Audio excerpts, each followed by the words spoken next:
The day I told my kids I needed help paying the electricity bill, they smirked and said, "Figure it out, Mom." But what they didn't know was that I'd gained full control of the family trust that morning, and what I did next changed everything. My name is Linda Patterson, and I'm 72 years old. Before I tell you what happened, I want to know, where are you watching this from? Drop your city and state in the comments. I love connecting with all of you. Now, let me take you back to that morning, because what my children said to me that day was the culmination of years of disrespect. But it was also the day everything shifted in my favor. It started on a Tuesday morning in March. I was sitting at my kitchen table, the same oak table where I'd served thousands of meals to my family over the decades. The electricity bill sat in front of me, $247. Not a fortune, but it might as well have been. You see, I'd spent the last 6 years living on a fixed income that barely covered my basic needs. My husband Thomas had passed away 6 years ago, leaving behind what I thought was a comfortable estate. But the reality was far more complicated than I could have imagined. Thomas had been a successful commercial real estate developer. Over 40 years of marriage, he'd built up a substantial portfolio of properties and investments. When he died, everything was placed into a family trust. The trustee was supposed to manage it for the benefit of our family, specifically to provide for me in my retirement, and eventually pass to our 3 children, Michael, 45, Sarah, 42, and David, 39. But here's what I didn't know when Thomas died. The trustee he'd appointed was his business partner, Frank Morrison, and Frank had his own ideas about how that money should be managed. For the first year after Thomas's death, I received regular monthly distributions. Nothing extravagant. $5,000 a month, which was enough to cover my mortgage, utilities, groceries, and medical expenses with a little left over. I thought that was how it would continue. Then the distributions started getting smaller. First $4,500, then $4,000. Frank always had an excuse. "Market's down, Linda. Had some unexpected expenses on the properties. Trust needs to maintain reserves." By the 3rd year, I was getting $3,000 a month. By the 5th year, $2,500. And for the past year, I'd been receiving just $2,000 monthly. My mortgage alone was $1,500. That left $500 for everything else. I started cutting corners everywhere. I stopped buying new clothes. The ones I had developed holes and worn spots. But I learned to mend them, sitting at my kitchen table with needle and thread like women did during the Depression. I ate the same simple meals: oatmeal for breakfast, sandwiches for lunch, pasta or rice dishes for dinner. I kept the thermostat at 62 in winter, wearing layers of sweaters until I looked like a walking closet. In summer, I'd set it to 80 and sit by open windows, hoping for a breeze. I canceled my cable, my newspaper subscription, my book club membership. I stopped going to the hair salon where I'd been a customer for 20 years and started cutting my own hair in front of the bathroom mirror, the results uneven and amateurish. I gave up the small luxuries that had made life pleasant. No more occasional dinners out with friends. I started declining invitations, making up excuses until eventually the invitations stopped coming. The weekly flowers I used to buy at the farmer's market, just $5 for a small bouquet that brightened my kitchen, gone. The mystery novels I loved to read, I couldn't afford new ones, so I reread the same old paperbacks until the pages fell apart. I stopped contributing to the church collection plate, which filled me with shame. I couldn't afford birthday gifts for my grandchildren, so I baked cookies and wrote heartfelt cards, pretending that was my choice rather than my only option. I learned which grocery stores had the best sales, clipping coupons like my mother had done in the 1950s. I ate a lot of rice and beans, a lot of peanut butter sandwiches. I bought store-brand everything. I rationed my medication, taking pills every other day instead of daily, because I couldn't afford the co-pays for refills. My arthritis got worse without consistent treatment. But what choice did I have? But it still wasn't enough. Medical bills were piling up. I needed a root canal but couldn't afford it, so I lived with the pain, taking over-the-counter painkillers and praying the infection wouldn't get worse. My car needed new brakes. I could hear them grinding every time I stopped, but the mechanic quoted me $800, so I just drove carefully and prayed a lot. The roof was leaking in 2 places.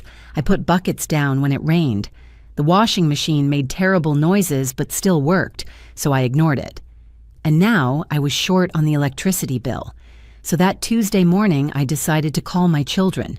I called Michael first. He's a corporate attorney in Manhattan, lives in a penthouse on the Upper East Side. His wife, Jennifer, doesn't work. She spends her days shopping and lunching with her friends. They take 3 or 4 luxury vacations a year. "Mom, it's 7:30 in the morning," he said when he answered. "I'm getting ready for work." "I know, honey. I'm sorry, but I have a problem. My electricity bill is due today and I'm a bit short. I was wondering if you could help me out with $250. I'll pay you back next month when—" "Mom!" His voice was sharp.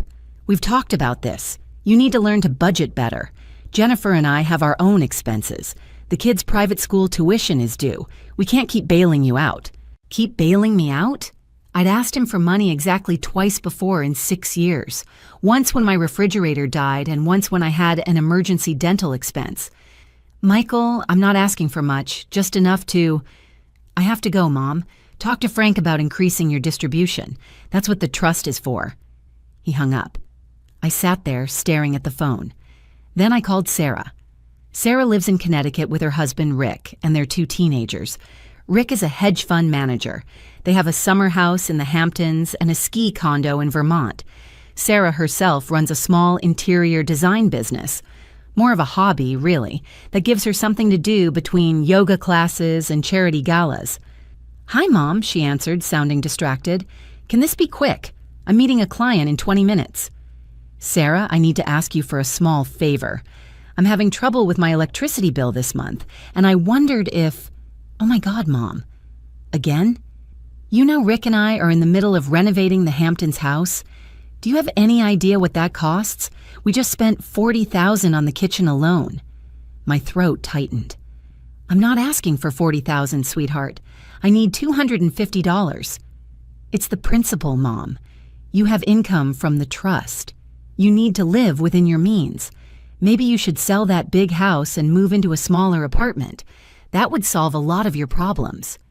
"Sell my house?" "The house Thomas and I bought when we were newlyweds. The house where we'd raised our children, where every room held memories of birthday parties and holiday dinners and quiet Sunday mornings." "I'll figure it out," I said quietly. "Good. Look, I really have to run. Love you." She was gone. I had one more option. David, my youngest. He'd always been the sweetest of my children, the most attentive when his father died. Surely he would help. David is a successful tech entrepreneur in Seattle. He'd sold his startup 2 years ago for $42 million. He and his wife, Amanda, live in a modern mansion overlooking Lake Washington. "Hey, Mom." He sounded cheerful when he answered. "What's up?" I explained the situation, trying to keep my voice steady. There was a pause on the other end of the line. "Mom, I love you, but here's the thing. Amanda and I just talked to our financial advisor about this exact issue. We give a lot to charity. You know that. We donate over $1 million a year. But he said we need to be more strategic. We can't just give money to everyone who asks, even family. It sets a bad precedent." "A bad precedent?" My voice cracked. "David, I'm your mother. I'm not everyone who asks. I raised you. I sacrificed everything for you and your siblings." "I know, Mom, and we appreciate that. But you made choices in your life, and we're making choices in ours.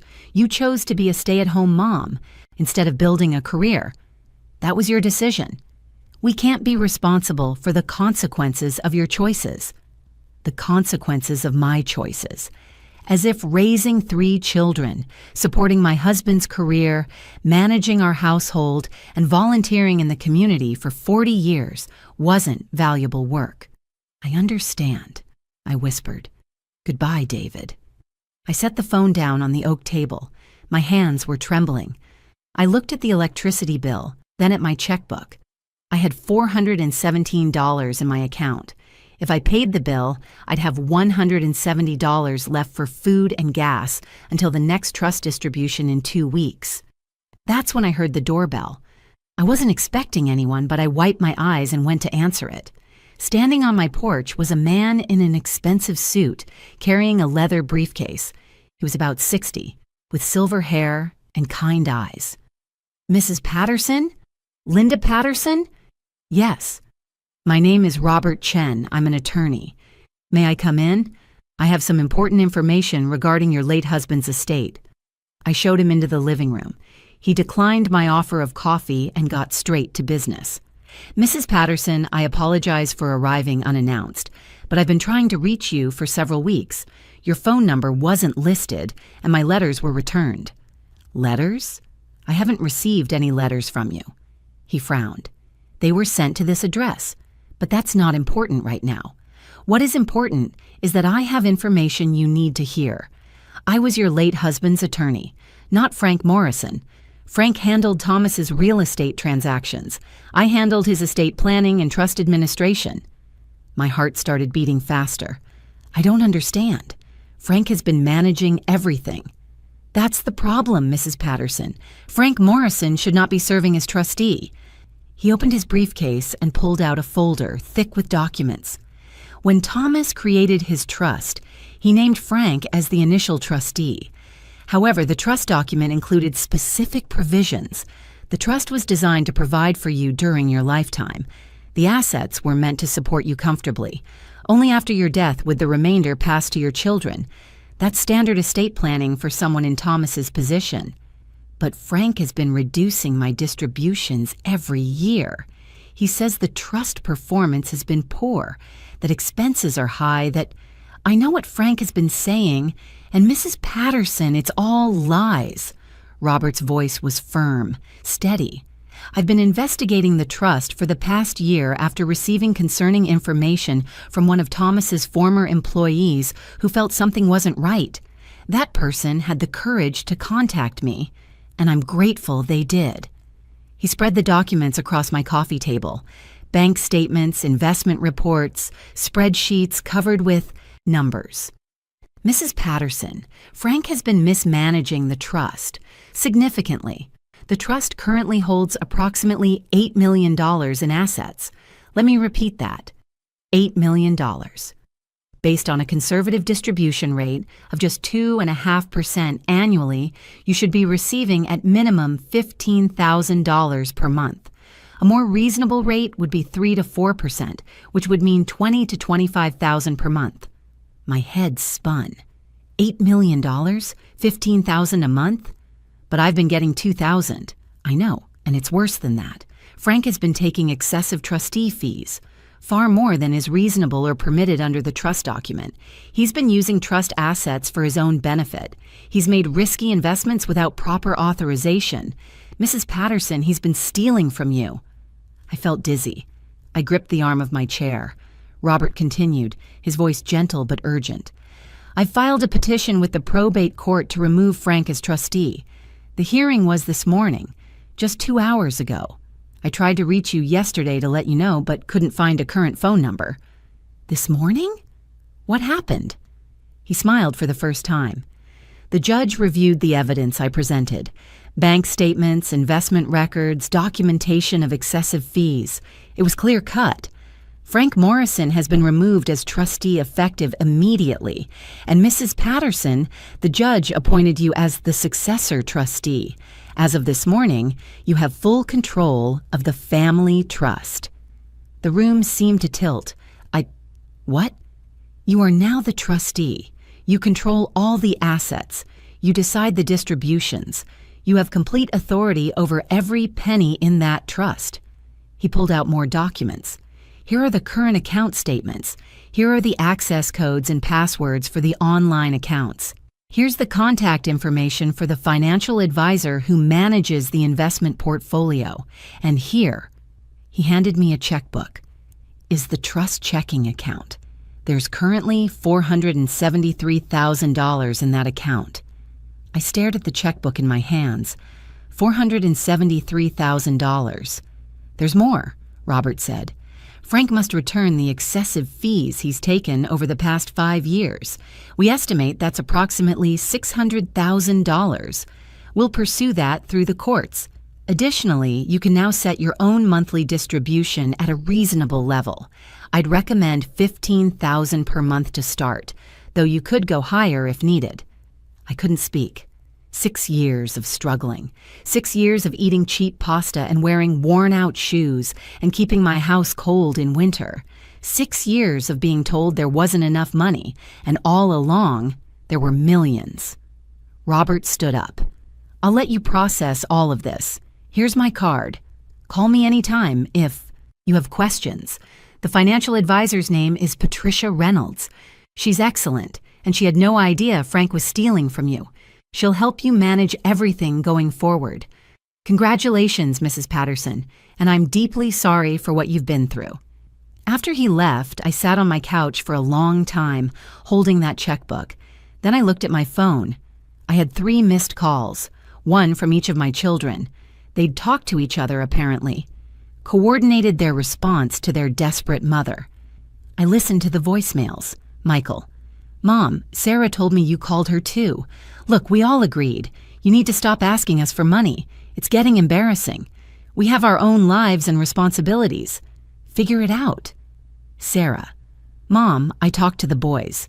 We think you're being manipulative, calling each of us separately, trying to play us against each other. It needs to stop. You're an adult. Act like one. David. Hey, Mom. So Amanda had a good idea. Maybe we should all sit down and help you create a budget. You clearly need to learn some financial literacy. Let us know when works for you and we can come over and go through your expenses line by line. We'll help you figure out where you're wasting money. Figure it out. Stop being manipulative. Learn financial literacy. I called my children. I asked them to come over that afternoon for a family meeting. I said it was urgent. They all agreed, though I could hear the annoyance in their voices. They thought I was going to beg again. They were preparing to lecture me about responsibility and boundaries. They had no idea what was coming. At 3 o'clock, they arrived. Michael came straight from his law office, still in his 3-piece suit, checking his watch as if he had somewhere more important to be. Sarah wore designer yoga pants and a cashmere sweater that probably cost more than my monthly food budget. I recognized the label from a magazine I'd seen at the doctor's office. David showed up in jeans and a hoodie, the casual uniform of the tech millionaire, driving a Tesla that cost more than I'd spent on anything in the past 5 years. They sat in my living room, the same room where I'd read them bedtime stories and helped with homework projects the night before they were due, the same room where I'd nursed them through childhood illnesses, holding cool washcloths to fevered foreheads, the same room where we'd celebrated Christmas mornings and birthday parties and graduations. They looked at me with expressions somewhere between impatience and pity, like they were humoring a difficult elderly relative who didn't quite understand how the world worked. Michael spoke first, pulling his phone out and setting it face down on the coffee table, his signal that this conversation had a time limit. Okay, Mom, we're all here. What's this urgent family meeting about? I have a conference call at 4:30. I took a deep breath. My heart was pounding, but my voice was steady. This morning, each of you refused to help me pay my electricity bill. $247. Not a lot of money, really. Less than you spend on a nice dinner out. Less than a single designer handbag.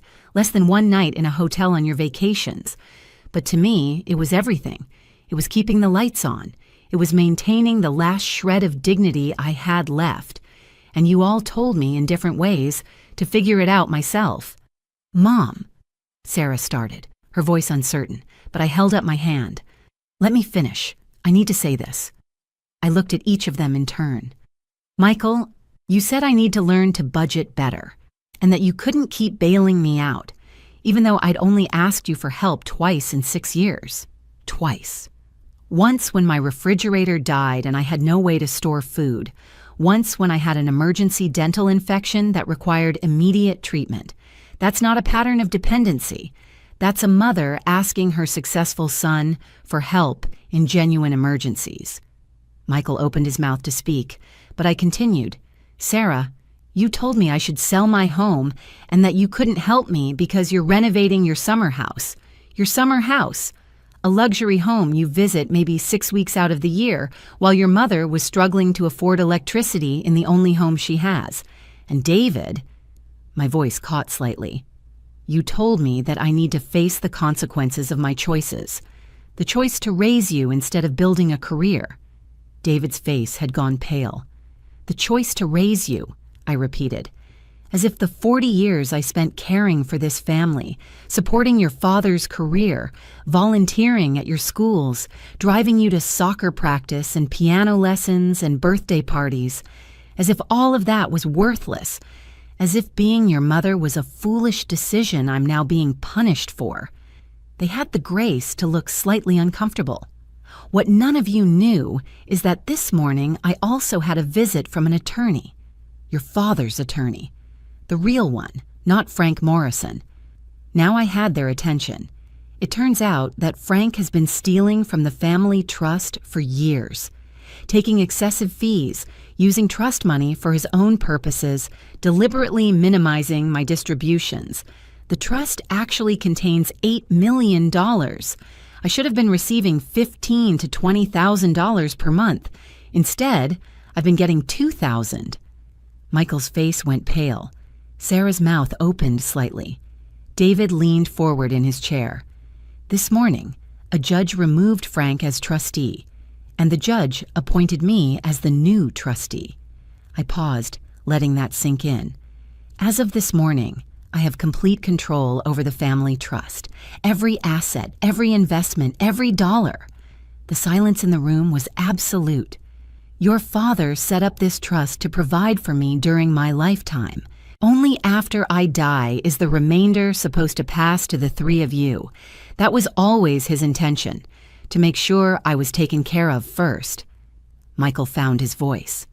Mom, that's wonderful news. You deserve to be comfortable. This is great. Is it, Michael? Because this morning, when I called you asking for help with a $247 electricity bill, you told me you couldn't keep bailing me out. You couldn't spare $250, but you can afford 3 vacations to Europe every year and private school tuition and a penthouse apartment. Mom, I didn't know. You didn't know I was desperate? You didn't know I've been struggling? I've been living on $2,000 a month for a year. You've all seen how thin I've gotten. You've noticed my clothes are old and worn. You've seen me decline every invitation to dinner because I couldn't afford it. You knew. You just didn't care. Sarah's eyes filled with tears. That's not fair. We didn't know about Frank stealing from you. You didn't need to know about Frank. You just needed to care that your mother was struggling. You just needed to remember that I spent 40 years taking care of you, sacrificing for you, putting your needs before my own. And when I finally asked for help, not much, just enough to keep the lights on, you all told me to figure it out. If you've been moved by my story so far, please hit that subscribe button. I share real stories from real women, and your support means everything. So here's what's going to happen now, I continued. First, I'm going to start taking a monthly distribution that actually reflects the trust's value, $15,000 a month, maybe 20, enough to live comfortably the way your father intended. That's completely reasonable, David said quickly. You should take whatever you need. I'm not finished. Second, the trust document gives me discretion to make distributions to you 3 during my lifetime if I choose. If I choose. Your father put that in there thinking I might want to help you buy homes or start businesses or deal with emergencies. He trusted me to be generous. They were all staring at me intently now. But generosity is a two-way street, and this morning you all showed me exactly how much generosity I can expect from you. None of you could spare $250 for your mother. Michael said he had to pay for private school tuition and vacations. Sarah said she was renovating her summer house. David said he gives to charity and needs to be strategic. I stood up and walked to the mantel, where I kept a framed photo of Thomas. I touched the frame gently. Your father worked hard his whole life to build security for this family. He wanted me taken care of. He wanted you to have inheritances, but he also raised you to be kind, generous, compassionate people, and you've disappointed him. You've disappointed me. Michael stood up. Mom, please, we made a mistake. We should have helped you. We're sorry. Are you sorry, Michael? Or are you sorry that it turns out I control your inheritance? His face flushed red. Sarah was crying now. Mom, we love you. We were thoughtless, please. Here's my decision, I said. The trust will continue to exist. When I die, whatever is left will be divided among the three of you, as your father intended. But until that day, I am not giving any of you a single penny from this trust. Not for down payments, not for tuition, not for business ventures, nothing. Mom, David started.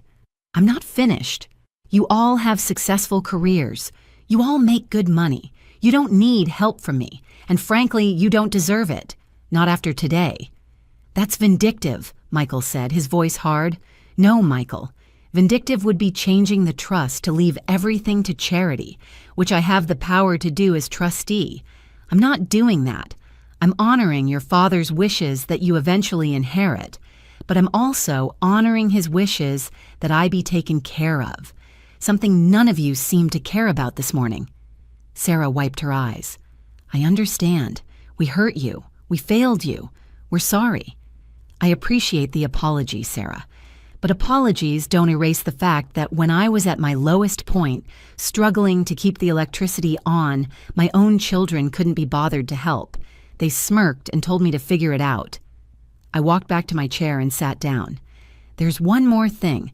You all suggested that I sell my house, move into a smaller apartment, give up the home where I raised you, where every corner holds memories of your father. Well, I've made a decision about that too. They waited. I'm keeping this house. I'm going to renovate it. New kitchen, new bathrooms, new roof. I'm going to make it exactly what I want it to be. And I'm going to live here comfortably for as long as I'm able. This is my home, and your father bought it for me, and no one is going to pressure me to leave it. Michael's jaw clenched. Sarah looked at the floor. David seemed frozen. Now, I said, standing up, I think this family meeting is over. You all have lives to get back to, tuitions to pay, summer houses to renovate, financial advisors to consult. They got up slowly. Sarah approached me, reaching out to hug me, but I stepped back. Not today, Sarah. She nodded, tears streaming down her face. At the door, David turned back. Mom, I really am sorry. I was awful to you. What I said about the consequences of your choices, that was cruel. Yes, David, it was. Is there anything I can do to make this right? I looked at my youngest son, the little boy who used to crawl into my lap when he had bad dreams, who used to bring me dandelions from the yard and call them beautiful flowers. You can learn from this, I said quietly.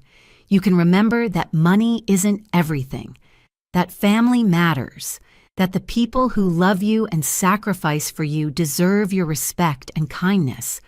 You can be better. He nodded, his eyes wet. I will be, I promise. After they left, I sat in my quiet house. I thought about calling my friend Barbara, telling her everything, but I didn't. I just sat there, holding that trust checkbook, feeling something I hadn't felt in years. Not triumph exactly, not joy, just peace. The next morning, I paid my electricity bill. Then I made an appointment with Patricia Reynolds, the financial advisor. She was wonderful, horrified at what Frank had done, eager to help me understand and manage the trust assets properly. I increased my monthly distribution to $18,000. I hired a contractor to renovate my kitchen. I bought new clothes. I went to the dentist and got that root canal. I started buying fresh flowers every week again. And I started donating to charities that help older women in financial distress, women who'd been taken advantage of, women struggling to maintain their dignity and independence. $1,000 a month to a local women's shelter, another $1,000 to a legal aid organization that helps seniors fight financial abuse. It felt good to turn my pain into something that might help others. My children tried to rebuild the relationship. They called weekly, visited monthly, they sent flowers on my birthday, they were attentive and apologetic, and gradually, over time, I softened toward them. Not because they deserved forgiveness, but because I deserved peace. But I never forgot. And I never changed my decision about the trust. The trust still holds about $7.5 million. It's well managed, growing steadily. When I die, they'll each inherit roughly $2.5 million, minus estate taxes. They'll be fine. They'll have their inheritances. But they'll never forget the day they told their mother to figure it out, the day they chose luxury over compassion, the day they learned that sometimes the person you underestimate is the one holding all the cards, and they'll never forget that their mother, the woman they dismissed, the woman whose sacrifices they devalued, the woman they couldn't spare $250 for, had more dignity, more strength, and more power than they ever imagined. That's my story. That's the day everything changed. And you know what? I sleep better now than I have in years. Not just because I don't worry about money anymore, but because I stood up for myself, because I refused to be dismissed and disrespected by the very people I'd given everything to raise. Sometimes the best revenge isn't revenge at all. Sometimes it's just living well, on your own terms, with your head held high. And that's exactly what I'm doing.